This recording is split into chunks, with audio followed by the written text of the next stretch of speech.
Working at a music venue is generally pretty easy to get into, but getting on tour with a band or any other touring act is where a lot of people tend to get stuck. If you've been working at a music venue and are starting to feel stuck, looking for that next step for how to get into a touring position, this video is going to be for you.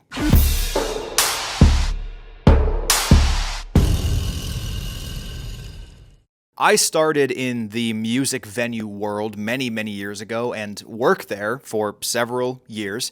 At the time, I didn't really know what I wanted to do, but if I could go back, there are some pretty specific steps I would have or could have taken to sort of expedite my path into a touring position. And if it's your first time coming across one of my videos, my name is Alexi Wayman. I am a full-time tour manager for several bands, artists across different genres, and I've been working in the touring and music industry for about 15 years now. So today I want to talk about what that process looks like going from working at a music venue and then transitioning into working on a music or a touring team. If you have any questions throughout this video, please be sure to put them in the comments below. I would love to check those out. And check out the Final Advance on social media. There will be a couple links in the description. We do all kinds of BTS videos on tour. We provide templates, guides, AMAs, live streams,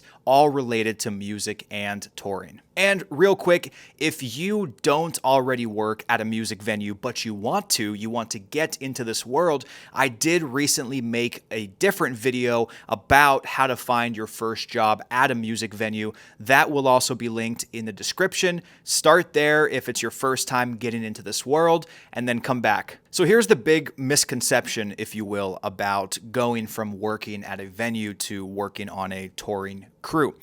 It's typically not about applying for touring jobs. Like, you're not going to go to Indeed.com or LinkedIn to find a substantial or significant touring crew position. The reason is because music tours don't generally hire strangers. Typically, they hire people that they already trust. And sometimes that trust is somebody that they know personally, somebody they've worked with in the past, or a personal contact, or more than likely, it could even be just a referral from somebody that they do already trust. And I know there are some cold listings out there on places like Bobnet and even the Final Advance crew site. We post jobs that anybody can apply to, but almost always those jobs will require some sort of a reference, somebody that the hiring manager or person can reach out to vet who you are and to build that trust. So it's important to remember when you're going from venue work to touring work, you're not just chasing jobs, you're building trust and relationships. So let's take a look at a few ways, some of the steps you can take to jump from working on a venue crew to a touring crew. Step one, this might seem a little obvious, but you need to become the go-to person at your venue. You need to be crushing it at your venue already. In whatever you're doing, even if it's non-technical, you want to be the person that people typically request for doing different types of jobs. You want to almost always be the one that says yes to the work or to the job within reason. Of course, you don't want to over leverage yourself, but being somebody that's willing to do the work is who you want to be. And you want to be early, fast, and drama-free. Touring is all about being early. We have to advance everything weeks and months ahead of time. You have to be fast and you have to be drama-free. You need to already have a reputation of being this person and having these traits before you go on the road. In fact, I recently hired somebody from a venue to go on a multi-week tour. And in the process of hiring them, I spoke to their GM, the general manager from the venue they worked at, and I asked these very same questions. How does this person perform under pressure? Is this somebody that can live on the road with strangers? These are some of the first questions that people will generally ask when they're starting to get references for you, for example, for a touring job. And these are also things that could make or break you down the road. Step 2 for making the jump from working at a venue to working on a touring team, you need to pay attention to who is actually touring. If you want to work on a music tour, you need to know who is actually actively working in the touring space, because some bands really don't tour often. And this can be pretty easy. It's pretty easy to identify who is actively touring. Obviously, if you work at a music venue, touring crews that come through your venue with bands on tour, look up their routings. Look up how busy their schedules are. Look ahead to future tours that are coming through your venue. If a band is on tour at your venue, but that's the only tour they're going to do for the entire year, you may not have a whole lot of opportunity with them because they just don't tour that often. But if the band coming through your venue is on a multi-year tour and you can see on their website they have months, maybe years of dates ahead, that's a pretty good resource to tap into, because that means there's going to be touring potential. And once you know who's touring, you need to start a relationship with them. If these are people at your venue, try to be helpful by always being there during their load-ins and their load-outs. Ask if they need help. You don't want to over-talk, you just want to do a good job and do the work. And it's also important to also always maintain a consistent presence in their worlds, meaning on social media, via text, via email. You don't want people to forget about you. In fact, if you want to hear about touring jobs coming through your area, I do have a final advance crew interest form, which I will put in the description. You can fill that out, and next time I'm on tour in your city, I may reach out to you and see if you're interested in coming out to work, intern, possibly shadow the show. Step 3 for making the jump from working at a venue to working on tour. You need to get noticed, but you want to do this without being annoying. You want to stand out at your venue. You want to be the go-to person, but not only to your venue team, but you want to be the go-to person for touring teams who can quickly identify that you are a hard worker and do a good job. And this can look like a number of things. You could be a stagehand, for example, but being a stagehand who always checks in with the PM or the stage manager or front of house team to see if they need help with anything is a good step. You want to be friendly, but you don't want to try too hard, because again, the crew is there to work.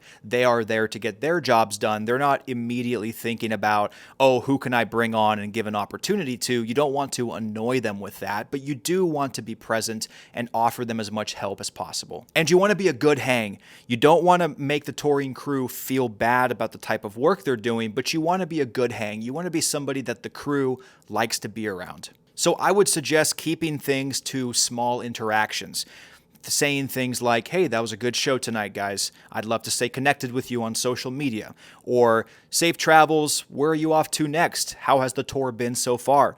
Or perhaps just, hey, what's your Instagram? I'd love to connect with you down the road. Here's kind of a key insight to remember here.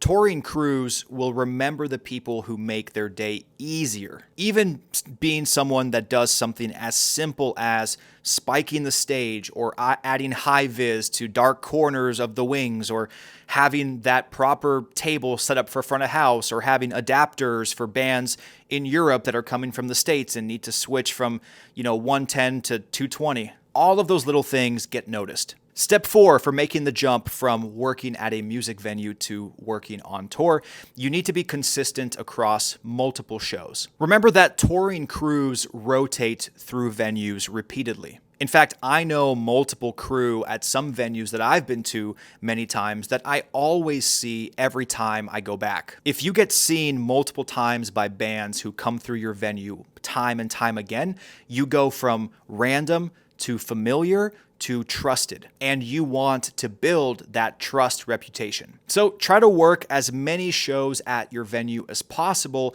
but especially try working as many replicated or duplicate or shows from the same bands as possible. Get to know the people and become consistent. I know for me personally, if any one of the consistent venue crew that I've worked with ever reached out to me asking for touring opportunities, I would immediately be able to vouch for their abilities or perhaps lack thereof and plug them in a place where they could potentially jump straight onto a tour. Remember this, familiarity is the bridge to opportunity in the music and touring industry. Step 5 for jumping from working at a music venue to working on a tour, you need to be ready for the ask. If you want to jump on a music tour, you need to be ready for the moment when it comes. As someone famously once said, if you had one shot, one opportunity, would you capture it or let it slip? And the reason I say that is because a lot of first-time touring opportunities come from a last-minute need, something that is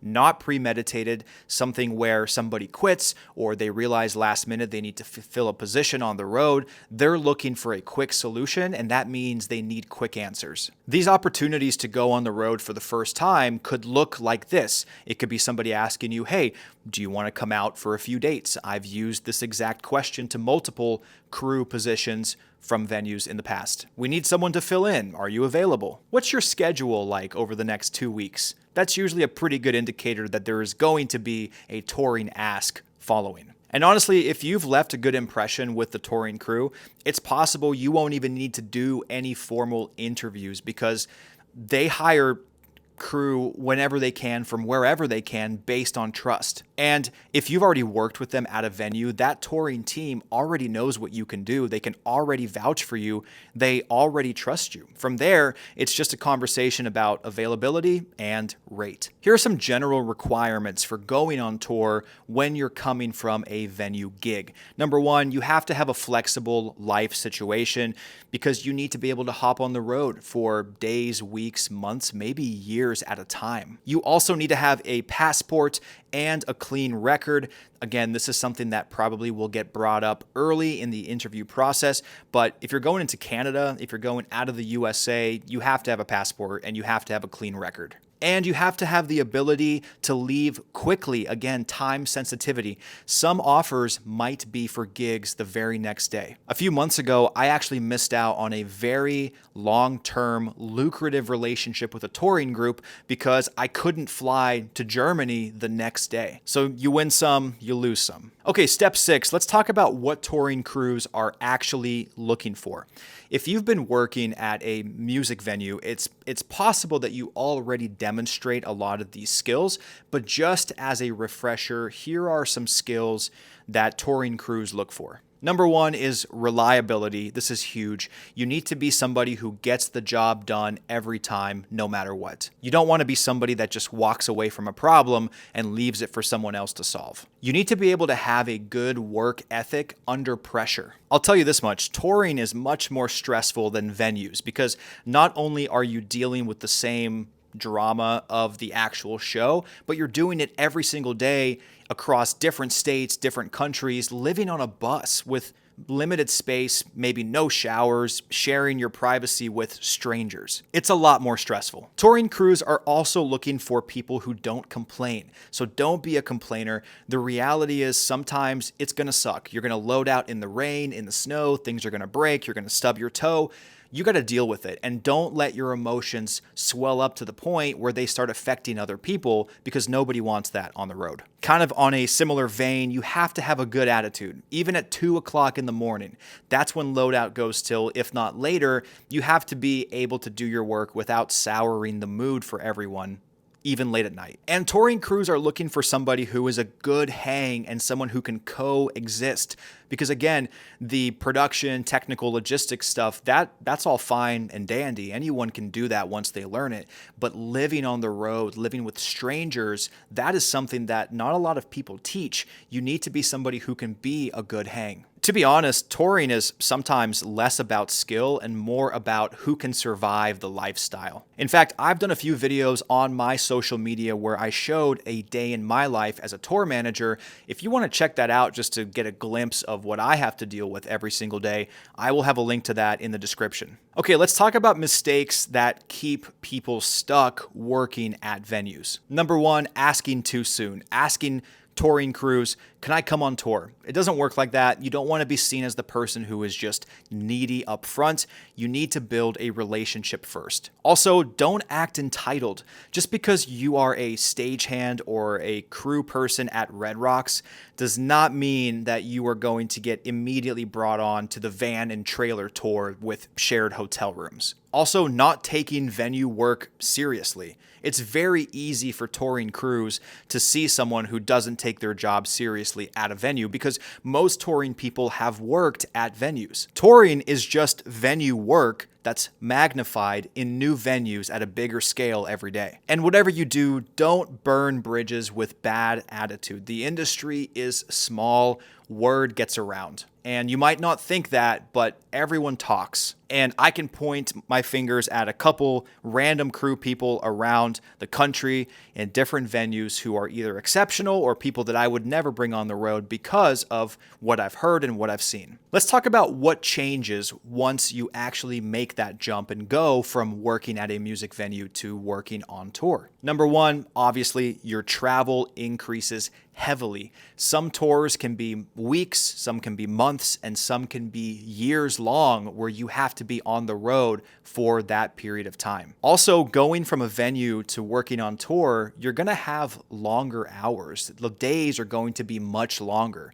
Gone are the days of a 3 p.m. load-in call and a 10 p.m. or midnight curfew. When you're on tour, you're loading in sometimes at 8 o'clock in the morning and loading out until 2 or 3 o'clock at night. And you're like, well, what about sleep? That's not 8 hours. Sometimes that's the reality. You should also get ready for the fact that you could have higher pay.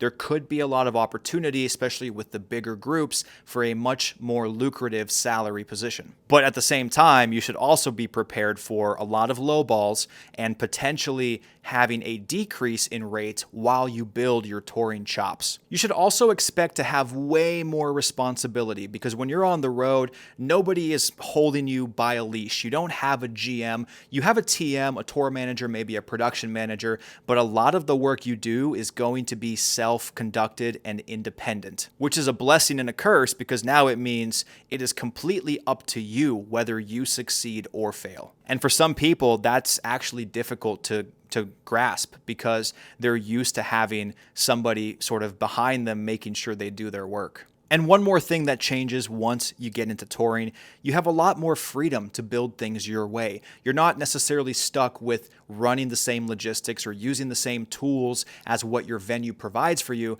Now when you're on tour, you may have a PM or a TM come to you and say, well, what do you think we should do for lighting? What do you think we should do for audio? At a very honest level, touring is not glamorous all the time, but it's absolutely worth it if you want that life. Well, there you have it, guys. Those are some steps for jumping from a working music venue position to working with a touring crew. Again, I didn't have a video like this when I started back in the day. I really wish I did because it would have helped me figure out a lot of the process for what I was doing right and what I was doing wrong. I appreciate you guys watching this video. If you have any questions, please be sure to put them in the comments below. And if you want to set up a phone call with me directly to chat through maybe my experience, how I went from venue work to touring work, or talk about your particular interests, your path based on where you are in life currently, there's going to be an option to schedule a call with me in the description as well. As always, guys, I appreciate you so much stopping by and checking out these videos. Hopefully you find them helpful.